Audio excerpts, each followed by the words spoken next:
the land. Thank you, Mr. Speaker. Of course, the impulsion of political parties should not reach here. I'm told the latest is ODM, but that is neither here nor there. So, Mr. Speaker, I think to stick to the issues that is before us, Mr. Speaker, is one, apart from the popular initiative, Mr. Speaker, and I think number two is I wanted to look at Article 11A of the Clause 3 of the Constitutional Amendment Bill, where we are talking about shared prosperity. Mr. Speaker, I remember when the BBI task force visited Nandi, the tea farmers, the coffee farmers, the sugarcane farmers, Mr. Speaker, wanted their issues to be included in this bill. That is why, if I'll be given a chance, I would like to amend and ensure that the cost of production in the pricing of crops, produce, and products should not come below the cost of production in pricing.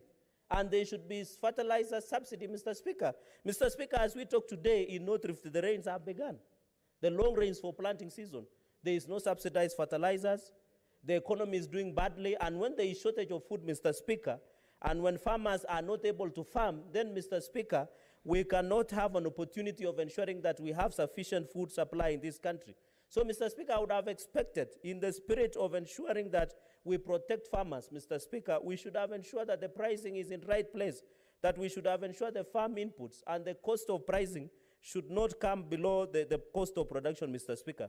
Mr. Speaker, on the second issue is that there were some issues of typo errors and many other things I noticed in this bill, Mr. Speaker. Number two, Mr. Speaker, I wanted to delve on the issue of, and therefore agriculture, Mr. Speaker, is very important. When you look at the index that we had before, according to Kenya Yearbook, Mr. Speaker, there was a total of around 2019, 17-18 year that Kenya had 497.8 billion. So agriculture is very important in terms of horticulture, tea. You know, tea now, Mr. Speaker, is suffering from a lot of attacks. There is reforms by government. There is resistance within the tea sector. Issues of sugarcane. They want to privatize leasing of Nyando Sugar Belt, which Nandi County is part of it. The farmers have lived. We were told there is a cherry fund that was supposed to be established through the coffee sector. Mr. Speaker, has not been captured. We were being told that the significant growth of maize, Mr. Speaker, including your county, Bungoma, and I had opportunity when I was in Kabuchai, and there were several lessons that were learned from that event, Mr. Speaker, and some of them are not so good. Mr. Speaker, I want to say our people depend in that entire region, and I can see the party leader of Fort Kenya, my brother Moses, is smiling. I don't know what he knows more than what I do, but I can tell you there are many lessons that I learned, that also that area grows maize and depend heavily on other factors of production, Mr. Speaker. So, Mr. Speaker, on the issue of agriculture, it has not been addressed, even on shared prosperity. When we talk about shared prosperity, does it mean for one family, for Kenyans? Where is this shared prosperity when the farmers of this nation continue to go to farm? The biggest beneficiaries in the chain of value addition of farming in this country, Mr. Speaker, is solely based on the brokers, the milk farmers. The prices are being dictated, and I've said before in this house that Competition Authority of Kenya has failed the nation in as much as issues of crop production and many others. Mr. Speaker, when you move now to the issue of constituencies, and I agree with Senator Wambua on this, that, for example, Nandi, we were cheated upon, because Nandi has a population of 885,711. We were given one constituency. Mr. Speaker, Kwale, which has 820, were given 3 constituencies, which is less by population. Busia, which had 893,691 population, was given 0. Kitui, Mr. Speaker, had 1,136,187, were given 0. So, Mr. Speaker, as Nandi County, we would have expected not to be given 1 constituency. We should have been given 2 more. Because Kwale, which has 820, were given 3 constituencies, Mr. Speaker. This is clear violation of Article 89(5), where there are features on sharing of the constituencies, Mr. Speaker. I have seen the second schedule where there is a purport to suspend the main article by saying the creation of 70 constituencies to increase them from 290 to 360, Mr. Speaker, is that should be suspended. Yet there are factors that have been provided in delimitation of Article 89.5 on sharing or creation of constituencies, Mr. Speaker. Not to mention that Parliament will be the largest, considering our population is 47.5 million Kenyans that we have. We'll have a double-decker Parliament. The cost of running this Parliament will increase by more than 20 billion, Mr. Speaker. And this is not good for the country, for the economy that is in ICU.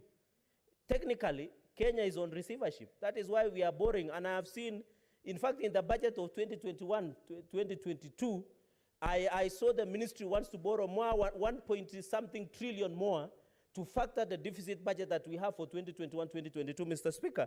And therefore, Mr. Speaker, I want to say that running of Parliament, I've seen Senate has not been given so much powers, but Senate has been created as a gender dumping ground where we just want to meet the threshold, we just want to make our women feel nice, and we want them to feel that they are being represented, the sharing. Yet women are being told, can you go and share 35%, Mr. Speaker? They are being chased away from the National Assembly, where 85%, where 75% is, 65%, sorry, is. And they are being told, go and share 35%. Now you don't need women reps. And Mr. Speaker, I want our women of this country, I love them unconditionally. I want to say this, Mr. Speaker, that the affirmative fund that was created should have been more beneficial to women to run that affirmative fund. And I wish even if they were relocating them to Senate, they should have retained that affirmative fund because they can share the lives, they can change the lives of women, people living with disability. Yes, I hope my time will be frozen. Yeah, there's a point of intervention. Mr. Speaker, I would just like to ask the Senator for Nandi to stop misleading us, because much as the women rep seat has been removed, the funds that were allocated, or that fund still remains in the National Assembly, and it can still be allocated to any other woman who is there to continue utilizing it for the benefit of the people of Kenya. You can't remove. You can't remove the fund. Order Senator Nyamunga. Or you move closer to consult with Senator Wetangula. Senator Mogeni, there's another intervention. Mr. Speaker, you know the women I represent from Nyamira are listening, and we don't want them to be misled or there to be confusion. Mr. Speaker, can Senator Nyamunga clarify, because he has left me more confused, clarify to the House how we are going to leave the women fund that is meant to be utilized by the 47 women reps, yet, Mr. Speaker, the Constitution is proposing to amend Article 97B to do away with the women seats. Mr. Speaker, can she shed light to the House and explain? I want to hear this legal miracle that is going to happen whereby you scrap the seat, but you leave the fund without somebody administering the fund. May we have some clarification? Order. Senator Nyamunga, you are and actually... then, order. I don't know, you know, there is this statement. I really want my women in Nyamira to listen. You know, when she tells the House that this fund will be given to these other women, which women are these? Because the fund was to be given to the women reps sitting in the House representing counties. Mr. Speaker, which other women are these that will get this money? Senator Shionga, what is your point of intervention? Mr. Speaker, as much as my good chair here is right, but whose woman? Whose women? He's saying my woman in Nyamira. Are we saying, is he saying about the wife, or is he saying about which woman? Is it a woman rep, or what does he mean? Order, senators. I think that's a moment of comic relief, but I think, Senator Nyamunga, you're out of order, because the Senator Cherargei is the one on the floor, and what you are raising was your point of argument, so it cannot be a point of order. So, Senator Cherargei, proceed.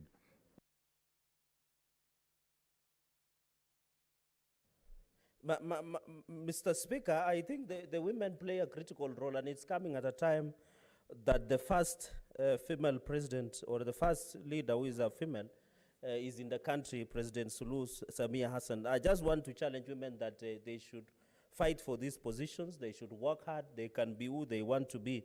But my point is just to inform them so that we don't mislead. And I agree that the funds under this, that has been a consolidated fund, World Development Fund, CDF, that has been another funds, but there is no fund, affirmative fund, that is with the constitutional amendment that was being run by the women reps in the National Assembly.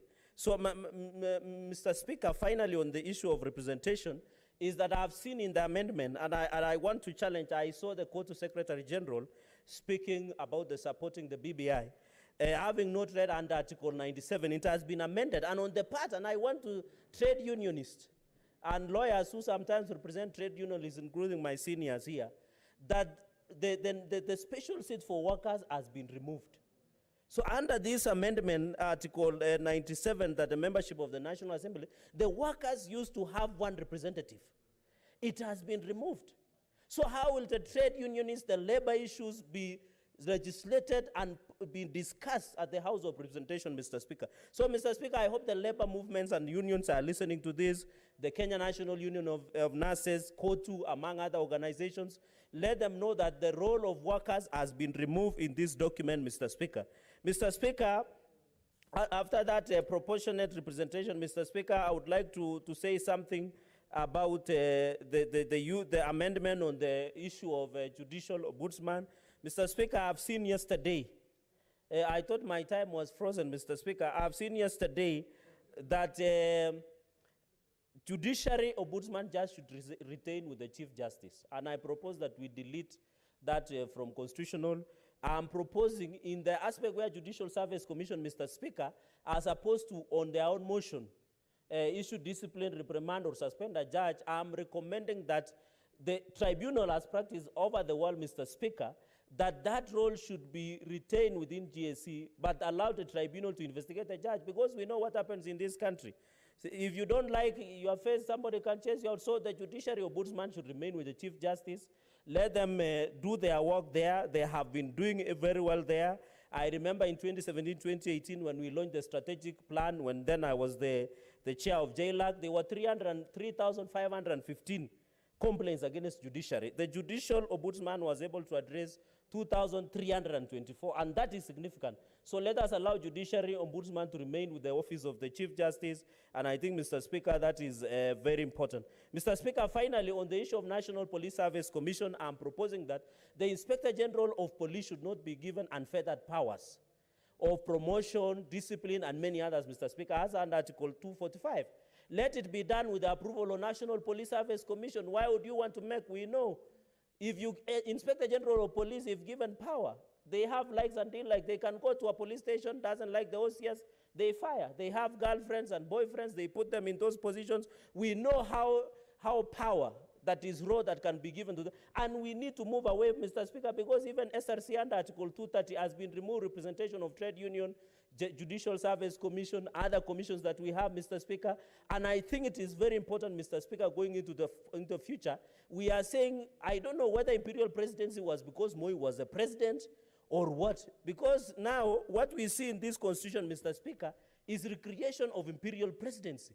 We are not seeing where, because if you give power under Article 230, Mr. Speaker, that appointment of commissioners remains with the SRC. When you look under Article 245, Mr. Speaker, and I think that is very important, we should not give Inspector General unfettered powers. We know what happens when one person is given those powers. Let it be with the approval of National Police Service Commission, Mr. Speaker. Mr. Speaker, in conclusion, and if you can add me 1 minute, is that what I want to appeal, even as we reject this constitutional amendment, Mr. Speaker, I want to appeal that this bill, there is no hurry in this country. I have seen people saying if this is passed, there will be delay of elections. I want to tell them the term of parliament under Article 102 is very specific under the Constitution. So anybody who wants to extend term, I've seen people within the presidency telling the president you are too young to retire. You know, with the BBI, you are delayed with COVID. You are not supposed to perform your functions, Mr. Speaker. I think the law is very clear. When 5 years end, we need to fix this country. In the words, in closing, Mr. Speaker, in the words of Thomas Sankara, the celebrated leader who changed the Upper Volta into Burkina Faso, the country of upright men, he said, Democracy and revolution and good governance belongs to the convinced people. It does not belong to the conquered people. It does not belong to people who have resigned their fate. We must take charge of our destiny, Mr. Speaker. This is the moment, and I insist Parliament still have a lot to amend. And I would also want to see my brother, the minority whip, our brilliant legal mind, and the future governor of Makueni, to give us amendments to fine-tune this document, Mr. Speaker, before passing it. And as my chair, Mr. Speaker, as the chair emeritus, and I'm happy of Senator Okongo Mugeni, no one will kill us if we amend this document. President Uhuru nor Raila Odinga will not kill us. Let us amend for the future of this country. For us, Mr. Speaker, who still have some time in this world, I know some people are almost making phone call to heaven, Mr. Speaker, because of the number of years they have been around to heaven. But some of us who still have opportunity, we want to see the future. Mr. Speaker, I thank you, and I reject this. I reject this amendment. I thank you. Senator Cherargei.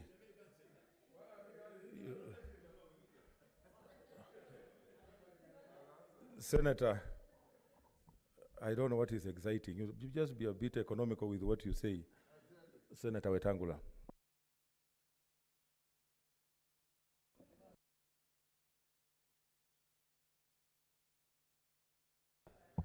Mr. Speaker, thank you for the opportunity. Mr. Speaker, remember the old adage that hell knows no fury. Then a woman scorned. And when you hear young Cherargei panting and ranting, you know where the causation is coming from. Mr. Speaker, this is one of the most critical bills that has come to this House this term, to amend the Constitution of the Republic of Kenya. Is not an ordinary legislation. It's a legislation that touches on the foundation of our legality and existence as a nation. In doing so, Mr. Speaker, we have to be very careful. When we were pursuing 2010 Constitution, towards the end we had two competing interests, pitisha to badilishe, badilisha to pitishe. That is what everybody was saying. The proponents were saying pitisha to badilishe. The opponents were saying badilisha to pitishe. We have gone round, Mr. Speaker, and reached a center point where both can now meet. Tulipitisha, tubadilishe. Hatukubadilisha, tukapitisha, sasa tubadilishe. Mr. Speaker, in doing so, the genesis comes from the handshake. And the philosophy of the handshake, Mr. Speaker, we have been told and convinced, and I am convinced, was born out of how to resolve fractures, quarrelsome, and divisive elections in Kenya. That's what had brought us to the streets. That's what had divided the country top-bottom between we in NASA and those in Jubilee. The country had become ungovernable, was at a standstill, and tear gas became a popular commodity in the hands of our police force. Now that we are here, Mr. Speaker, have we borne fidelity to the purpose for which the handshake came into being? Mr. Speaker, when you look at this amendment, it tells you of a classic case of a good job done badly. A good idea derailed by competing interests. Certain things in this bill, Mr. Speaker, should never have found their way there. I don't understand why we're creating a youth commission. We have so many laws that govern our youth. And I want to say, Mr. Speaker, that Kenyans must learn to understand that youth is neither a disadvantage nor a disability. It's a transient state in human life. Today, Cherargei is a youth. I came to Parliament when I was a youth.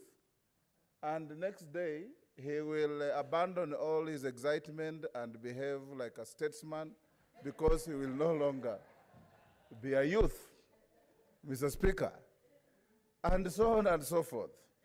So we have overloaded, Mr. Speaker, this bill with things that ought not to have been there. I went through, Mr. Speaker, all the submissions from the 47 counties.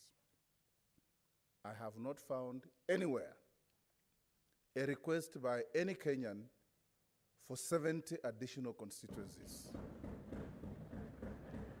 Here and there were people who felt disenfranchised. We are oppressed by our majority neighbors.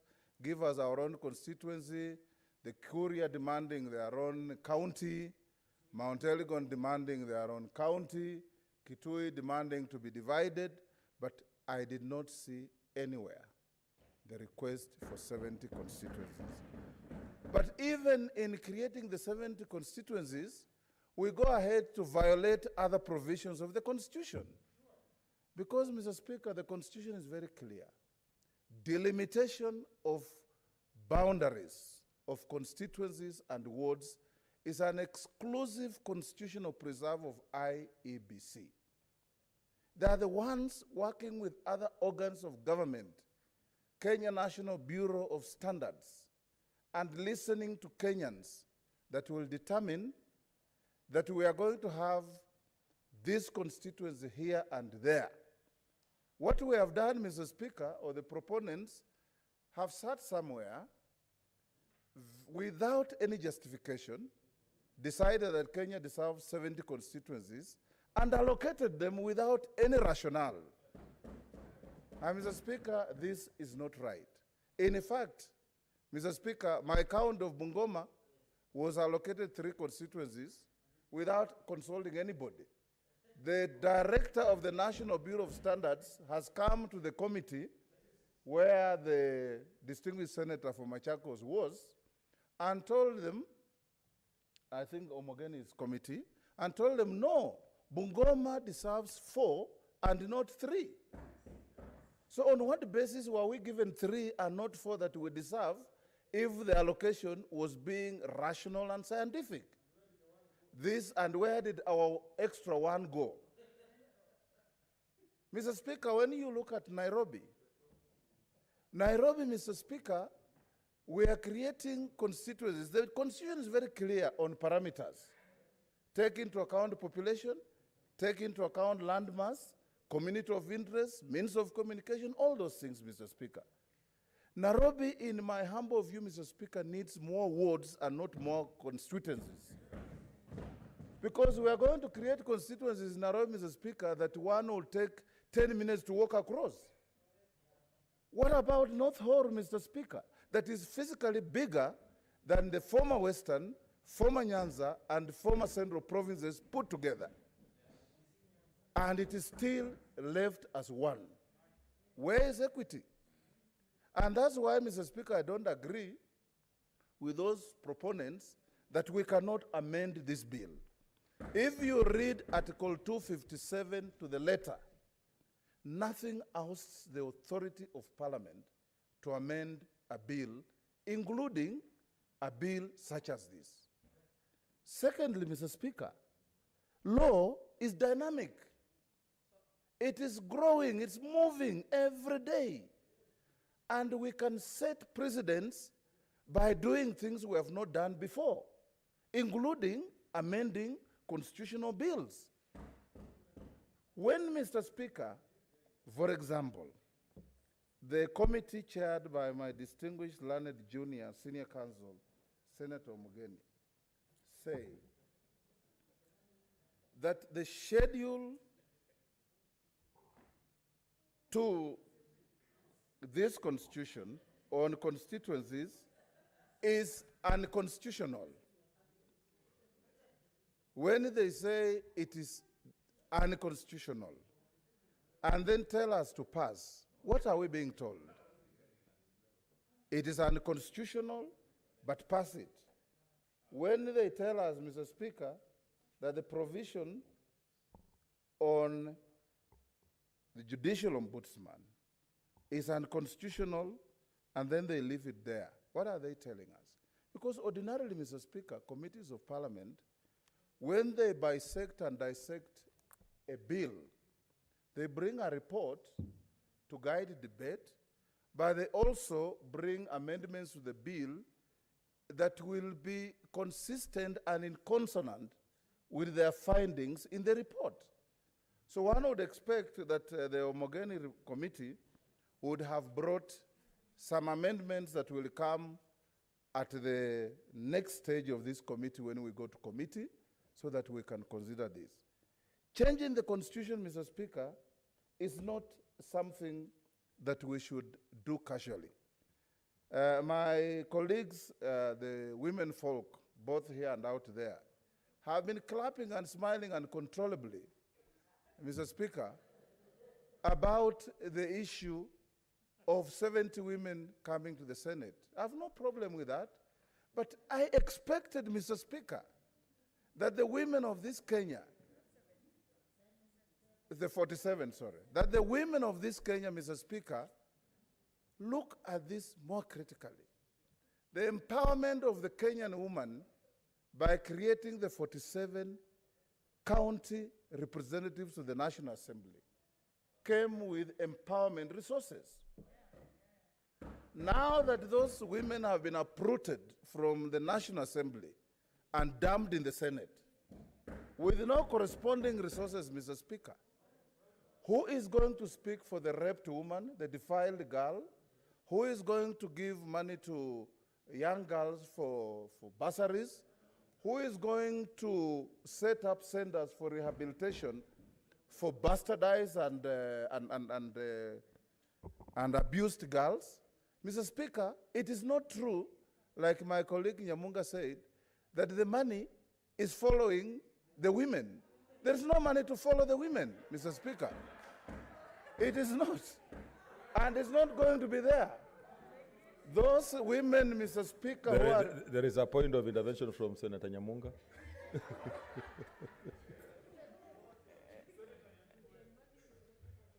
Honorable Speaker, I just want to let us, the senior senator for Bungoma, not to mislead the House, because you can look at the answer. That's not what I said. So don't stand on this, on the public gallery, and make accusations of something that I did not say. So just be articulate in whatever you want to do, you want to make Kenyans hear, but not to mislead people against me and incite. That's an incitement, Mr. Speaker. You've been in that chair when my distinguished, she's my very good friend. Her daughter is married in my county. And we get along very well. Mr. Speaker, she said that that money will remain there and will be given to other women. And she was challenged to tell us who are the other women, and there were none. Mr. Speaker, there were none. In fact, Mr. Speaker, those women in the National Assembly, each woman in each county gets 8 million per constituency in her county for affirmative action work. This amendment is a clawback on the empowerment of women. And I want to encourage our women folk not to be hijacked by populism, be guided by facts, so that you can be able to help the disadvantaged women of this country. Because I know for a fact that that fund will disappear, and it will not be there. And if anybody thinks that money will follow the women to this Senate, then you can ask a question. If Tarakanith has my distinguished learned friend, professor, as a male senator and another woman senator, what justification will be there to give a woman senator money for affirmative action and not the male senator? It will not work. Mr. Speaker, the judicial ombudsman. Mr. Speaker, you know, the judiciary of this country has done us proud. In the face of serious adversity, Mr. Speaker, the judiciary has risen to the occasion. In fact, Mr. Speaker, I dare say that this Senate continues to be what it is because of the judiciary. from our advisory opinion that we sought. And the many things, Mr. Speaker, including but not limited to you leading us to the judiciary to file a case. This House, Mr. Speaker, has been able to force the reluctant Speaker, my good friend Muturu of the National Assembly, who looked at this House with terrible disdain. He has been able to brought to order by the judiciary to realize and appreciate that Article 110(3) of the Constitution was not put there to color the Constitution, was put there purposely for the houses to work together properly. Now, Mr. Speaker, we are saying the Judicial Ombudsman will, among other things, sit in the JSC, but will enhance the reign of terror on judges, Mr. Speaker, by, among other things, warning, reprimanding, and suspending judges.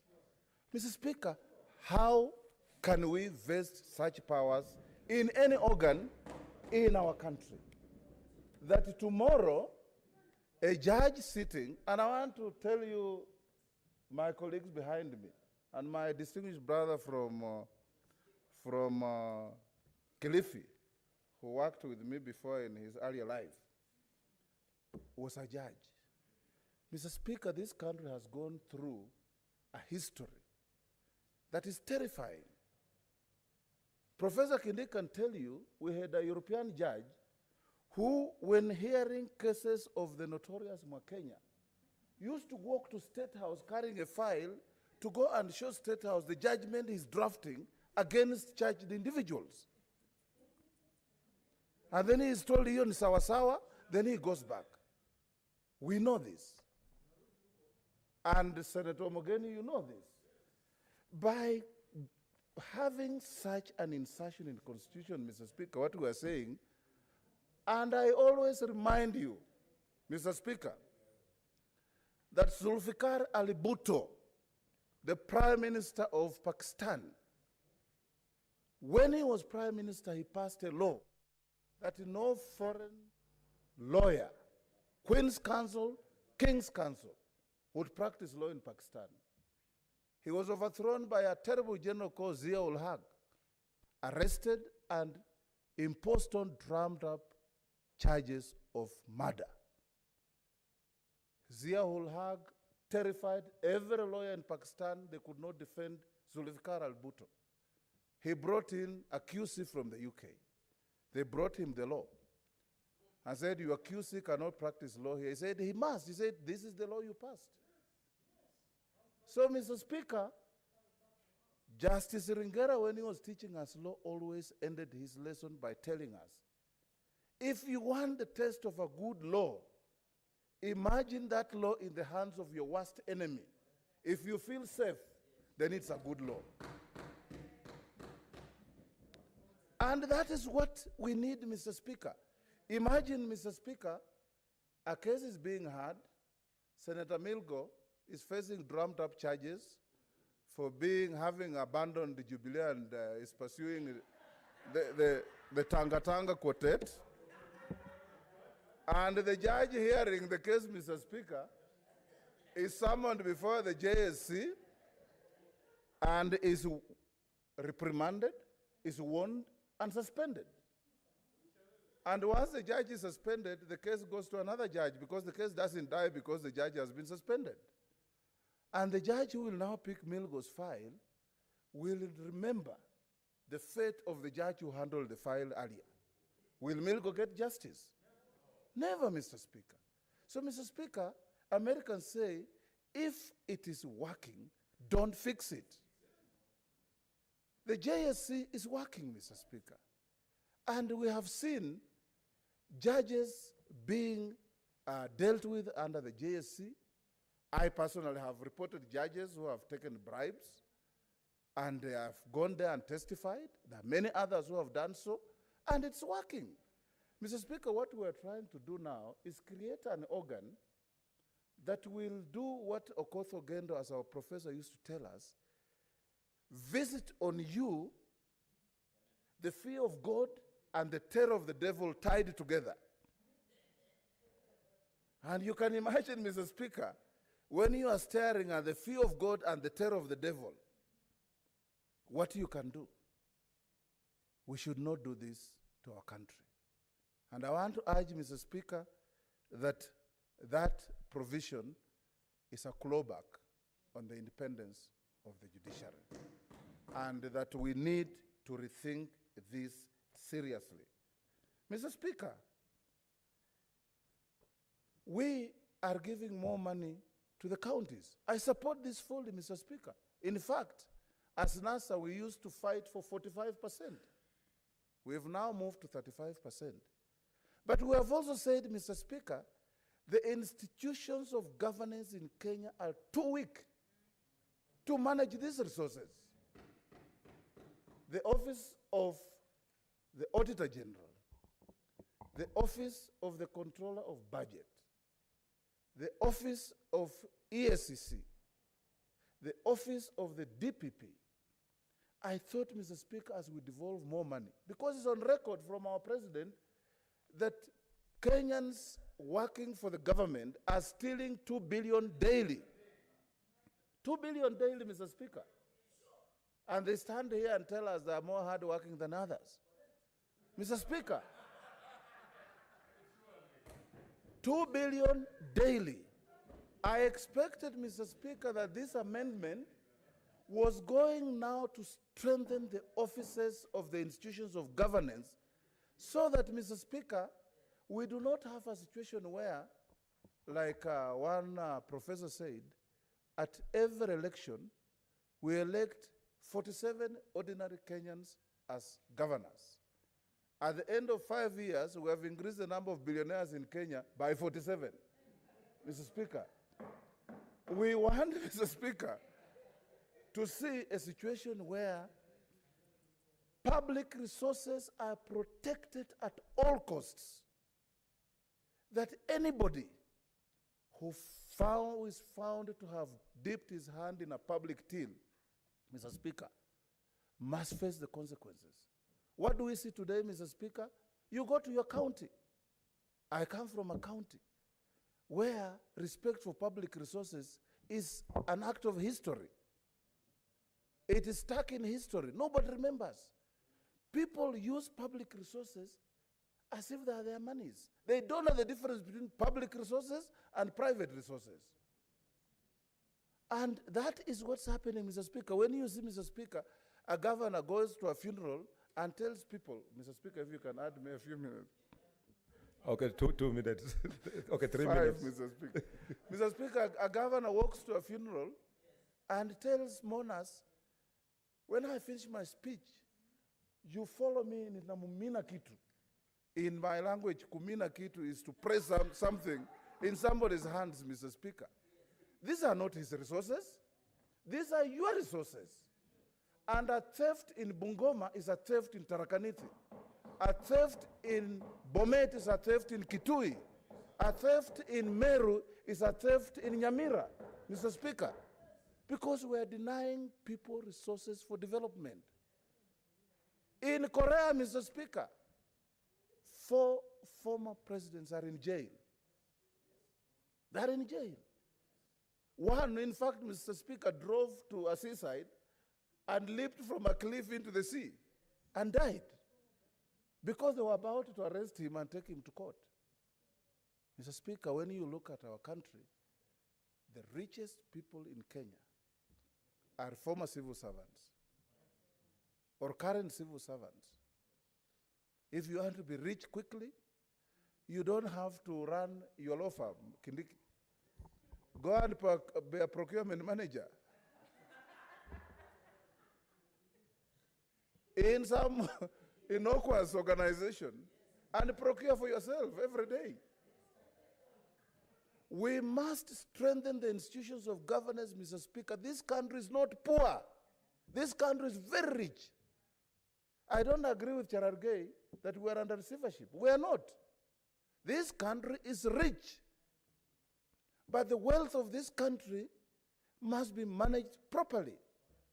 And we must demolish bastions and hideouts of criminals who don't distinguish between public resources and private resources, so that our children can go to school, so that our women can have water in their houses, so that we can put food on the table, so that we can drive on good roads, so that our police can be paid well, not to know that to be put at a roadblock is a license to pick money from a motorist, so that, Mr. Speaker, members of parliament do not investigate public servants with an agenda of being paid to let them go.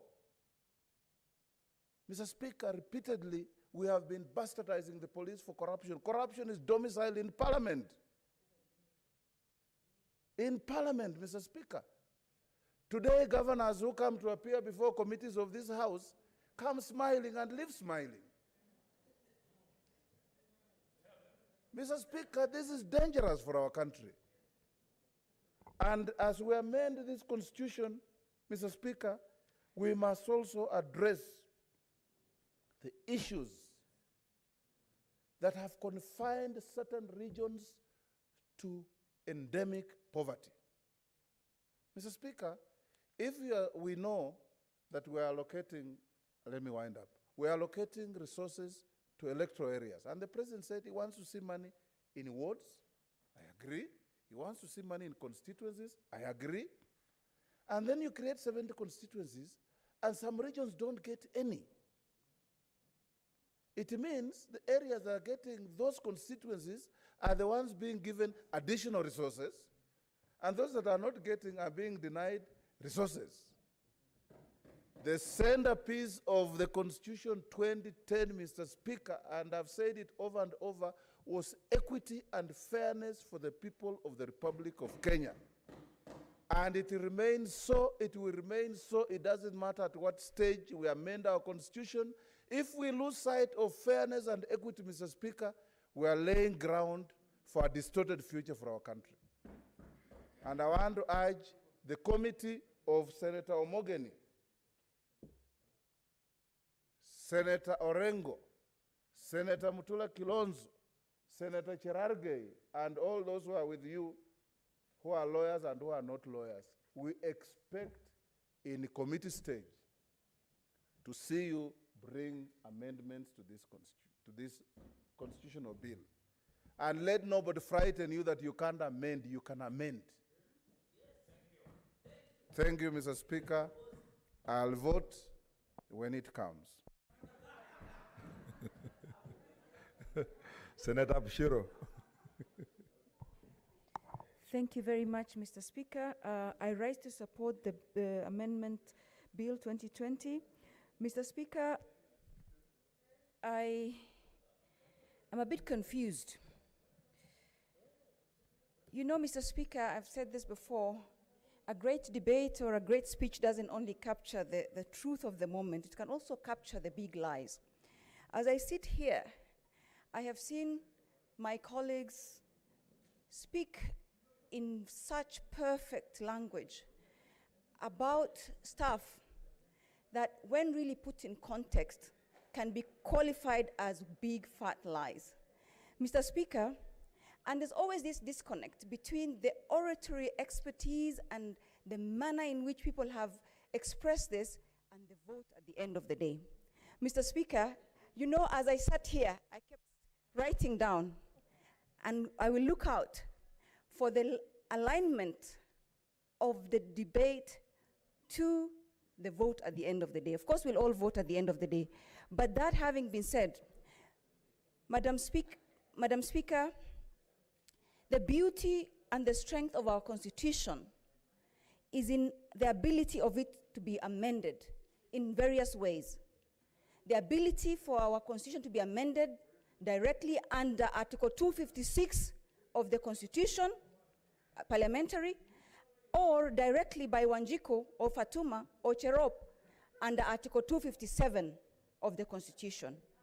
Madam Speaker, in this particular case, this draft constitutional amendment bill is a direct exercise by Wanjiku, by Fatuma, by Cherop of her constitutional and her sovereign right to amend and to exercise the flexibility and the strength of our constitution to allow us to amend where it's not working. Mr. Speaker, Madam Speaker, this is to address the concerns of our structural elements that had not been anticipated or that had not worked for us in the last 10 years of the implementation of our constitution. Madam Speaker, when I look at this bill, in the memorandum of objects and reasons of the bill, the promoters of the bill have indicated that it seeks to address arising implementation gaps, specifically the need to resolve issues of divisive elections and promote gender equity in governance,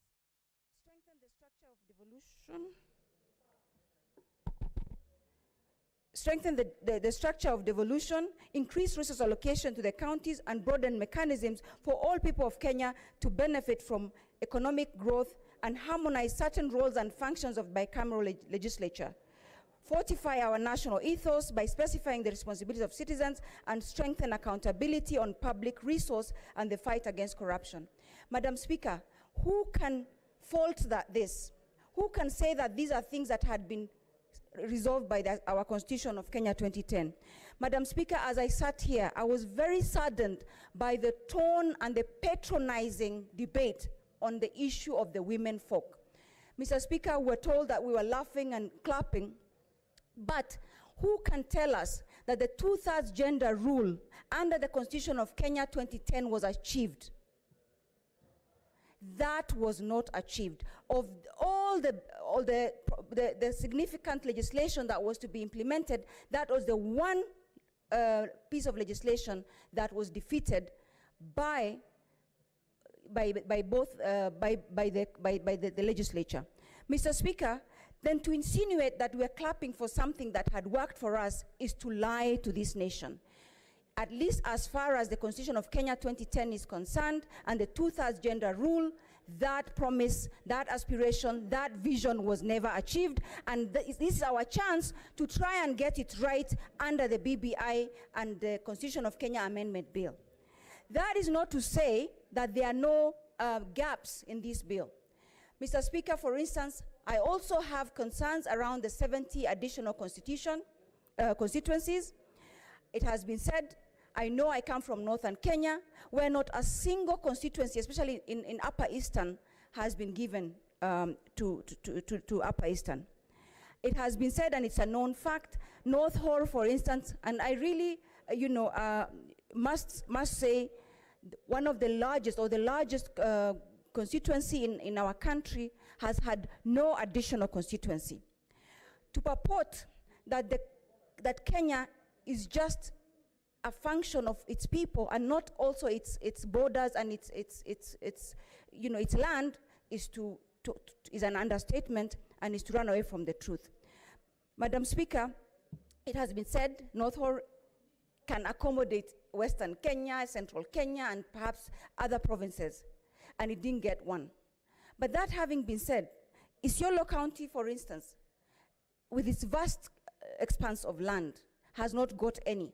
But what we're looking at also is, can we look at other innovative ways, as sub-counties, for instance, to ensure that resources and services are taken to the lowest level of the front line of service delivery to the people? Madam Speaker, it was also mentioned that, the sunset clauses are too close for women. The women of this country are not looking for affirmative action in perpetuity. We're not asking for affirmative action to the end of the world. We're asking for making sure the environment in which we are playing, the environment in which we are working, the environment in which we live is made level for us. We're not asking for tokens for the rest of our lives. And if BBI is the one thing that's going to then level the field for us, that is what we will go for. But to patronize us and to say the women are clapping and laughing and dancing for something that's taken away from us is to miss the point, because the women of this country are some of the smartest people. The women of this country are carrying this nation on their backs. The women of this country are majority of the people in this country. And to even pretend that we need to be given certain projects and programs that are sidelined, we must be mainstreamed. And that is why I welcome women coming to the Senate. I know it has been said that the women rep position has money. What money is 8 million shillings to buy tents and things like that? That I do not consider empowerment. But if a woman can come here and vote for billions of shillings to go to our counties, that is empowerment. Because that is where the work, and that is where we should be serving the people.